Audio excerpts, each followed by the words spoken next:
ಯಾರಿಗೆಲ್ಲ ಈ ಸ್ಫಟಿಕ ಕಲ್ಲು ಬೇಕು ಸ್ಕ್ರೀನ್ ಮೇಲೆ ನಂಬರ್ ಇದೆ, ಆರ್ಡರ್ನ ಮಾಡ್ಕೊಳ್ಳಿ. ಈ ಸ್ಫಟಿಕ ಕಲ್ಲು ಕಟ್ಟೋದ್ರಿಂದ ಮನೆಗೆ ತುಂಬ ಒಳ್ಳೇದಾಗ್ತಾ ಇದೆ. ತುಂಬ ಜನಕ್ಕೆ ಒಳ್ಳೊಳ್ಳೆ ರಿಸಲ್ಟ್ ಸಿಗ್ತಾ ಇದೆ. ನೆಗೆಟಿವ್ ಎನರ್ಜಿ ಎಲ್ಲ ಹೋಗಿ ಪಾಸಿಟಿವ್ ಎನರ್ಜಿ ಬರುತ್ತೆ. ಹಣಕಾಸಿನ ಅಟ್ರಾಕ್ಷನ್ ಆಗುತ್ತೆ, ಮನಿ ಅಟ್ರಾಕ್ಷನ್ ಆಗುತ್ತೆ, ಹಣ ಆಕರ್ಷಣೆ ಆಗುತ್ತೆ. ಇದು ಬಂದು ಮನೆಗೆ, ಅಂಗಡಿಗಳಿಗೆ, ಶಾಪ್ಗಳಿಗೆ, ಏನೋ ಒಂದು ಚಿಕ್ಕ ಪುಟ್ಟ ವ್ಯಾಪಾರ ಮಾಡ್ತಾ ಇದ್ರೆ ಎಲ್ಲದಕ್ಕೂ ಕೂಡ ಕಟ್ಬೋದು. ಬೇಗ ನಿಮಗೆ ನೆಗೆಟಿವ್ ಎನರ್ಜಿ ಅಬ್ಸರ್ವ್ ಆಗಿ ಪಾಸಿಟಿವ್ ಆಗಿ ಇರುತ್ತೆ. ಮತ್ತೆ ಮನಿ ಅಟ್ರಾಕ್ಷನ್ ಆಗುತ್ತೆ. ನಿಮ್ಮ ಮನೆಯಲ್ಲಿ ಎಷ್ಟೇ ಸಾಲ ಇದ್ರೂ, ಹಣಕಾಸಿನ ಸಮಸ್ಯೆ ಇದ್ರೂ ಕೂಡ ಎಲ್ಲ. ಅಸ್ಸಲಾಮುಅಲೈಕುಂ, ಎಲ್ಲರಿಗೂ ನಮಸ್ಕಾರ. ಎಲ್ಲರೂ ಹೇಗಿದ್ದೀರಾ? ನಾನು ಮನೆ ಚೆನ್ನಾಗಿದ್ದೀನಿ. ನೀವೆಲ್ಲ ಹೇಗಿದ್ದೀರಾ? ನೀವು ಕೂಡ ಚೆನ್ನಾಗಿದ್ದೀರಾ ಅನ್ಕೊಂಡಿದ್ದೀನಿ. ನಾನು ಕೂಡ ತುಂಬಾನೇ ಚೆನ್ನಾಗಿದ್ದೀನಿ. ಯಾರೆಲ್ಲ ನನ್ನ ವಿಡಿಯೋನ ನೋಡ್ತಾ ಇದ್ದೀರಾ ಎಲ್ಲರೂ ಕೂಡ 786 ಅಂತ ಕಮೆಂಟನ್ನು ಮಾಡಿ ಒಂದು ಲೈಕ್ನ ಕೊಡಿ. ಮತ್ತು ಇವತ್ತಿನ ವಿಡಿಯೋ ಏನಪ್ಪ ಅಂತ ಹೇಳಿದ್ರೆ, ತುಂಬ ಜನ ಅದನ್ನು ಮಾಡಿ ಇದನ್ನು ಮಾಡಿ ಎಲ್ಲರೂ ಕೂಡ ಸೋತೋಗಿದ್ದೀರಾ. ಆ ರೆಮಿಡಿ ಮಾಡಿ, ಈ ರೆಮಿಡಿ ಮಾಡಿ, ಕಷ್ಟ ಹೋಗುತ್ತೆ, ನಮ್ಮ ಸಾಲ ಹೋಗುತ್ತೆ, ನಾವು ಅಂದ್ಕೊಂಡಿದ್ದು ಆಗ್ತಾ ಇಲ್ಲ ಅಂತ ತುಂಬ ಜನ ನೀವು ಅಂದ್ಕೊಂಡಿದ್ದೀರಾ. ಆದರೆ ಈ ಒಂದು ನಾನು ಮಾಡುವಂತಹ ನೀವು ಇದೊಂದು ಬ್ರಹ್ಮ ಮುಹೂರ್ತದಲ್ಲಿ ಎದ್ದು ನೀವು ಮಾಡಬೇಕಾಗುತ್ತೆ. ಇದನ್ನು ಕಷ್ಟಪಟ್ಟಷ್ಟು ನಿಮಗೆ ಸುಖ ಅನ್ನೋದು ಸಿಗುತ್ತೆ. ಅದನ್ನು ಮಾಡೋಕ್ಕೆ ರೆಡಿ ಇದ್ದರೆ ನಾನು ಕೂಡ ನಾಳೆಯಿಂದ ಸ್ಟಾರ್ಟ್ ಮಾಡ್ತಾ ಇದ್ದೀನಿ. ನನ್ನ ಜೊತೆ ಯಾರೆಲ್ಲ ಮಾಡ್ತೀನಿ ಅಂತ ಹೇಳಿದ್ದೀರಾ ಪ್ಲೀಸ್ ಕಮೆಂಟ್ ಮಾಡಿ, ಸರಿನಾ? ನಾನು ಅಪ್ಡೇಟ್ ಮಾಡ್ತಾ ಇರ್ತೀನಿ. ಬೇಗ ಎದ್ದು ಏನೆಲ್ಲ ಮಾಡಬೇಕು ಅನ್ನೋದನ್ನ ನಾಳೆಯಿಂದ ನನ್ನ ಜೊತೆ ನೀವು ಮಾಡ್ತಿದ್ದೀರಾ, ಮಾಡಬೇಕು, ನನಗೆ ಅಂದ್ಕೊಂಡಿದ್ದೆಲ್ಲ ಆಗಬೇಕು ಅಂತ ಅಂದ್ಕೊಂಡಿದ್ರೆ ನೀವು ನಿಮ್ಮ ಪೀರಿಯಡ್ಸ್ ಟೈಮ್ ಏನಾದರೂ ಇದೆಯಾ ಚೆಕ್ ಮಾಡ್ಕೊಳ್ಳಿ. ಏನೂ ಇಲ್ಲ ಅಂತ ಹೇಳಿದ್ರೆ ನಾಳೆಯಿಂದ ನಾನು ಕೂಡ ಸ್ಟಾರ್ಟ್ ಮಾಡ್ತೀನಿ. ನನ್ನ ಜೊತೆನೂ ಕೂಡ ನೀವು ಸ್ಟಾರ್ಟ್ ಮಾಡ್ಬೋದು, ಸರಿನಾ? ನಾನು ಕೂಡ ನಾಳೆಯಿಂದ ಸ್ಟಾರ್ಟ್ ಮಾಡ್ತಿದ್ದೀನಿ. ಸೋಮವಾರ ಆಗಿದೆ, ಪರವಾಗಿಲ್ಲ, ಒಳ್ಳೆ ದಿನನೇ. ನಾನು ಫಸ್ಟೆಲ್ಲ ಶುಕ್ರವಾರ ಮಾಡ್ತಾಯಿದ್ದೆ, ಇವಾಗ ಸೋಮವಾರನೇ ಸ್ಟಾರ್ಟ್ ಮಾಡೋದ ಅಂದ್ಕೊಂಡಿದ್ದೀನಿ. ಯಾಕೆಂದರೆ ನಾನು ಅಂದ್ಕೊಂಡಿದ್ದೆಲ್ಲ, ನಾನು ಮಾಡಿದ್ದೆಲ್ಲ ಸಕ್ಸಸ್ ಆಯಿತು, ಸರಿನಾ? ಇನ್ಮೇಲೆ ಇನ್ನೊಂದು ನಾನು ಬರೀತಾ ಇದ್ದೀನಿ, ಅದನ್ನು ಕೂಡ ಸಕ್ಸಸ್ ಆಗಬೇಕು. ಆದಷ್ಟು ಬೇಗ ಸಕ್ಸಸ್ ಆಗಬೇಕು ಅಂತ ನಾನು ನನ್ನ ಕೋರಿಕೆನ ನಾಳೆ ನಾನು ಸ್ಟಾರ್ಟ್ ಮಾಡ್ತಾ ಇದ್ದೀನಿ. ನಾಳೆಯಿಂದ ಇದ್ರ ಪದ್ಧತಿಗಳು ಏನಪ್ಪ ಅಂತ ಹೇಳಿದ್ರೆ, ಬೆಳಗ್ಗೆ ಬೇಗ ಎದ್ದೇಳಬೇಕು. ಫಸ್ಟ್ ಆಫ್ ಆಲ್ ನೀವು ಒಂದು ಬುಕ್ಕು ಮತ್ತು ಒಂದು ಹೊಸ ಪೆನ್ನು, ಹೊಸ ಬುಕ್ಕು ತೊಗೊಂಡು ಇಟ್ಕೊಂಡಿರಿ. ನೀವು ಮಾಡ್ತೀನಿ ಅಂತ ಹೇಳಿದ್ರೆ ಸ್ಟಾರ್ಟ್ ಮಾಡ್ತೀನಿ ನಾಳೆಯಿಂದ. ನಮಗೆ ಮೋಟಿವೇಶನ್ ಸಿಗ್ತಾ ಇದೆ, ನನಗೆ ಎದ್ದೇಳೋಕ್ಕಾಗ್ತಿಲ್ಲ ಇಷ್ಟು ದಿನ. ಇನ್ಮೇಲೆ ನೀವು ಹೇಳಿದ ಮೇಲೆ ನಾನು ಕೂಡ ಎದ್ದೇಳ್ತೀನಿ ಅಂತ ಹೇಳಿದ್ರೆ ಖಂಡಿತ ಸ್ಟಾರ್ಟ್ ಮಾಡಿ. ನಾನು ಕೂಡ ನಾಳೆಯಿಂದ 3:30ಗೆ ಎದ್ದೇಳ್ತೀನಿ, ಸರಿನಾ? ಬೆಳಗಿನ ಜಾವ 3:30ಗೆ ಎದ್ದು ಸ್ನಾನ ಮಾಡ್ಕೋತೀನಿ. ಸ್ನಾನ ಮಾಡಿ ನಂತರ ನಾನು ಸ್ವಲ್ಪ ಒರೆಸ್ಬಿಟ್ಟು ಒದ್ದೆ ತಲೆನೇ ಇರಬೇಕಾಗುತ್ತೆ. ರಾತ್ರಿನೇ ಎಲ್ಲ ಕ್ಲೀನ್ ಮಾಡಿ ಇಟ್ಕೊಂಡಿರ್ತೀನಿ. ಮನೆಯೆಲ್ಲ ಕ್ಲೀನ್ ಮಾಡಿ ಒರೆಸಿ ಹೊರಗಡೆ ಎಲ್ಲ ಕ್ಲೀನ್ ಮಾಡಿ, ಮನೆಯೆಲ್ಲ ಕ್ಲೀನ್ ಮಾಡಿ ರಾತ್ರಿನೇ ಇಟ್ಕೊಂಡಿರ್ತೀನಿ. ಬೆಳಗ್ಗೆ ಬೇಗ ಎದ್ದು ಏನಪ್ಪ ಕೆಲಸ ಅಂತ ಹೇಳಿದ್ರೆ, ಬೆಳಗ್ಗೆ ನಾನು ಸ್ನಾನ ಮಾಡಬೇಕು, ಮತ್ತು ನಮಾಜ್ ಮಾಡಬೇಕು, ಬರಿಬೇಕು. ಅದಲ್ಲದೆ ನಿಮ್ಮ ಪದ್ಧತಿಗಳು ಏನಿದೆ ಅದೇ ರೀತಿ ಮಾಡ್ಕೊಳ್ಳಿ. ಇದನ್ನೇ ಮಾಡಬೇಕು ಅಂತ ಏನಿಲ್ಲ. ನೀವು ಎದ್ದು ಬೆಳಗ್ಗೆ ಪೂಜೆ ಮಾಡ್ತೀರಾ, ಇಲ್ಲಾಂದರೆ ದೀಪ ಹಚ್ತೀರಾ, ಆ ಥರ ನಿಮ್ಮ ಪದ್ಧತಿಗಳು ಏನಿದೆ, ನಿಮಗೆ ಅನುಸರಿಸಿದ್ದು ಏನಿದೆ ಅದನ್ನು ನೀವು ಮಾಡ್ಕೋಬಹುದು. ನಮ್ಮ ಪದ್ಧತಿಗಳಲ್ಲಿ ಏನಿದೆ ಅದನ್ನು ನಾನು ಮಾಡ್ಕೋತೀನಿ. ಬೆಳಗ್ಗೆ ಬೇಗ ಎದ್ದೇಳ್ತೀನಿ, ಸ್ನಾನ ಮಾಡಿ ಒದ್ದೆ ತಲೆಯಲ್ಲೇ ನಾನು ನಮಾಜ್ ಮಾಡ್ಕೋತೀನಿ. ನಮಾಜ್ ಮಾಡಿಕೊಂಡು ನಂತರ ನಾನು 786 ಅನ್ನೋದನ್ನ ನಾನು ಬರೆಯೋಕ್ಕೆ ಸ್ಟಾರ್ಟ್ ಮಾಡ್ತೀನಿ. ಬರೆದ್ಬಿಟ್ಟು ನನ್ನ ಕೋರಿಕೆ ಏನಿದೆ, ನಾನು ಏನು ಅಂದ್ಕೊಂಡಿದ್ದೀನಿ, ನನಗೆ ಏನು ಆಗಬೇಕಾಗಿದೆ ಅದನ್ನು ನಾನು ಬರ್ಕೋತೀನಿ, ಸರಿನಾ? ಅದು ನಾಳೆ ವಿಡಿಯೋಸ್ಗಳಲ್ಲಿ ನಿಮಗೆ ಬರುತ್ತೆ. ಬೇಕು ಅಂದರೆ 11 ದಿನ ವಿಡಿಯೋಸ್ ಕೂಡ ಹಾಕ್ತೀನಿ. ಇಲ್ಲ ಸಿಸ್ಟರ್ 1-2 ಸಾಕು ಆ ವಿಡಿಯೋಸು ಅಂತ ಹೇಳಿದ್ರೆ ಖಂಡಿತ 1-2ರಲ್ಲೇ ನಿಮಗೆ ಮುಗಿಸ್ತೀನಿ, ಸರಿನಾ? ನಿಮ್ಮ ಇಷ್ಟ, ನೀವು ಹೇಗೆ ಹೇಳ್ತೀರಾ ಹಾಗೆ ನಿಭಾಯಿಸ್ಕೊಂಡು ಬರ್ತೀನಿ. ಇಲ್ಲ ಸಿಸ್ಟರ್ 11 ದಿನದ್ದು ಕೂಡ ನನಗೆ ಮಾಡಿ, ನೀವು ಹೇಗೆ ಎದ್ದು ಮಾಡ್ತೀರಾ ಅನ್ನೋದು ಏನಾದರೂ ಹೇಳಿದ್ರೆ ಖಂಡಿತ 11 ದಿನದ್ದು ನಾನು ನಿಮ್ಮ ಜೊತೆ ಶೇರ್ ಮಾಡಿಕೊಡ್ತೀನಿ. ಒಂದಿನೂ ಮಿಸ್ ಮಾಡ್ತೇನೆ. ನೋಡಿ, ಒಂದು ಬುಕ್ಕು ಪೆನ್ನು ಇಂದ ನಮ್ಮ ಜೀವನನೇ ಚೇಂಜ್ ಆಗ್ಬೋದು. ನಾವು ಅಂದ್ಕೊಂಡಿದ್ದೆಲ್ಲ ಆಗ್ಬೋದು. ನೀವು ಕೆಲವು ವಿಡಿಯೋಗಳಲ್ಲಿ ಅಂದ್ಕೊಂಡಿರ್ತೀರ, ಅದನ್ನು ಮಾಡಿ, ಇದನ್ನು ಮಾಡಿ, ಹೀಗೆ ಮಾಡಿ, ಅಲ್ಲಿ ಬಚ್ಚಿಡಿ, ಇಲ್ಲಿ ಬಚ್ಚಿಡಿ ಅಂತ ತುಂಬ ವಿಡಿಯೋಸ್ಗಳಲ್ಲಿ ನೋಡಿದ್ದೀರಾ. ಮಾಡಿ ಸೋತೋಗಿದ್ದೀರಾ ಕೂಡ. ನೀವು ಏನೂ ಕೂಡ ಪ್ರಯೋಜನ ಆಗಿಲ್ಲ.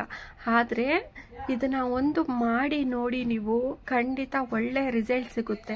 ಕೆಲವ್ರಿಗೆ ಬೇಗ ಸಿಗುತ್ತೆ, ಕೆಲವ್ರಿಗೆ ಲೇಟಾಗಿ ಸಿಗುತ್ತೆ, ಆದರೂ ಕೂಡ ಒಳ್ಳೆ ರಿಸಲ್ಟ್ ಅನ್ನೋದು ಸಿಗುತ್ತೆ. ಮತ್ತು ಇದನ್ನು ಮಾಡಬೇಕಾದ್ರೆ ಯಾರಿಗೂ ಕೂಡ ಹೇಳಬಾರ್ದು ಇದನ್ನು ವಿಶ್ ಪೂರ್ತಿ ಆಗೋವರೆಗೂ. ಆದರೆ ನಾನು ಬರಿತಾ ಇದ್ದೀನಿ ಅಂತ ಹೇಳ್ಬೋದು. ಆದರೆ ನೀವು ಕೋರಿಕೆ ಏನಿದೆ, ನೀವು ಏನು ಮಾಡ್ತಾ ಇದ್ದೀರಾ, ನಿಮ್ಗೇನು ಏನು ಹೇಳೋದು, ನಿಮ್ಮ ಕೋರಿಕೆ ಏನಿದೆ, ನಿಮ್ಗೆ ಏನು ಬೇಕು ಅಂತ ನೀವು ಬರೆದಿರ್ತೀರ ಅದನ್ನು ವಿಶ್ ಪೂರ್ತಿ ಆಗೋವರೆಗೂ ಯಾರಿಗೂ ಹೇಳಬೇಡಿ. ಇದನ್ನು ಬಂದು 11 ದಿನ ಮಾಡಬೇಕಾಗುತ್ತೆ.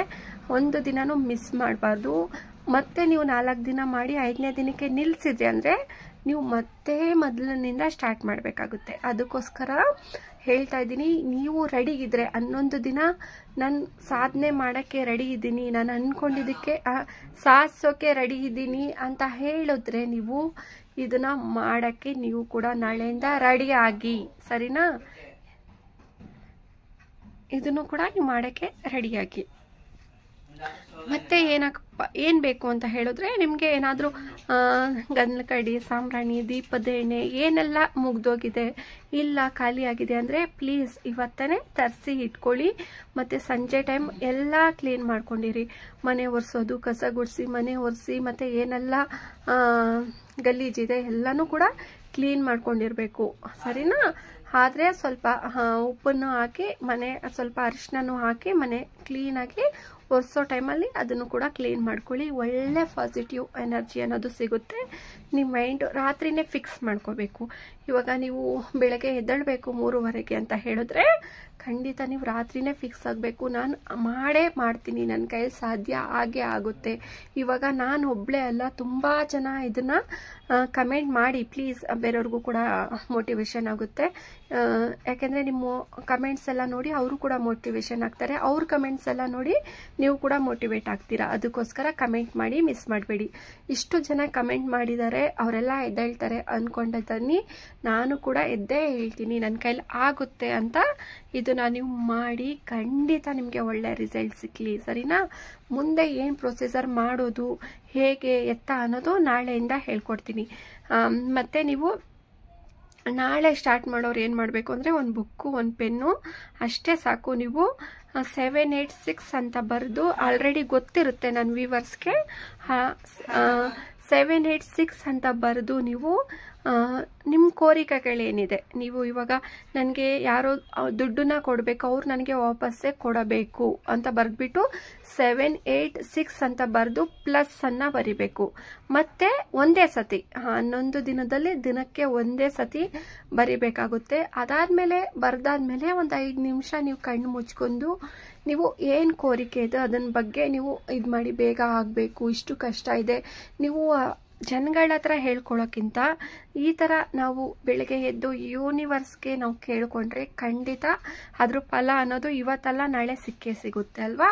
ಹಾಗಾಗಿ ನಿಮ್ಗೆ ಏನೆಲ್ಲ ಕಷ್ಟ ಇದೆ, ಏನೆಲ್ಲ ಮಾಡಬೇಕು, ಏನೆಲ್ಲ ಸಾಧನೆ ಮಾಡಬೇಕು, ಈಗ ಮನೆ ತೊಗೋಬೇಕಾ, ಗಾಡಿ ತೊಗೋಬೇಕಾ, ಕಾರ್ ತೊಗೋಬೇಕಾ, ನಿಮ್ಗೆ ಎಷ್ಟೋ ದಿನದ ಆಸೆ ಇದೆಯಾ, ಇಲ್ಲ ಮಕ್ಕಳಿಗೆ ಮದುವೆ ಆಗಿಲ್ವಾ, ನನ್ನ ಸಾಲ ಬೇಗ ತೀರಬೇಕಾ, ಏನಿದೆ ನಿಮಗೆ ಕಷ್ಟಗಳು ಜಾಸ್ತಿ ಇದೆಯಾ, ಕಷ್ಟಗಳು, ಮತ್ತು ನಿಮ್ಮ ಮಕ್ಕಳು ಚೆನ್ನಾಗಿ ಓದಬೇಕಾ, ಪ್ರತಿಯೊಂದು A to Z ನಿಮ್ಮ ಕಷ್ಟಗಳು ಏನಿದೆ ಎಲ್ಲನೂ ಕೂಡ ನೀವು ಹೇಳ್ಕೊಬೋದು. ಆದರೆ ಒಂದು ದಿನಕ್ಕೆ 11 ದಿನದಲ್ಲಿ ಒಂದೇ ನೀವು ಏನು ಬರ್ಕೊಂಡು ಹೋಗಿರ್ತೀರ ಅದನ್ನು ಮಾತ್ರ ಬರಿಬೇಕು, ಸರಿನಾ?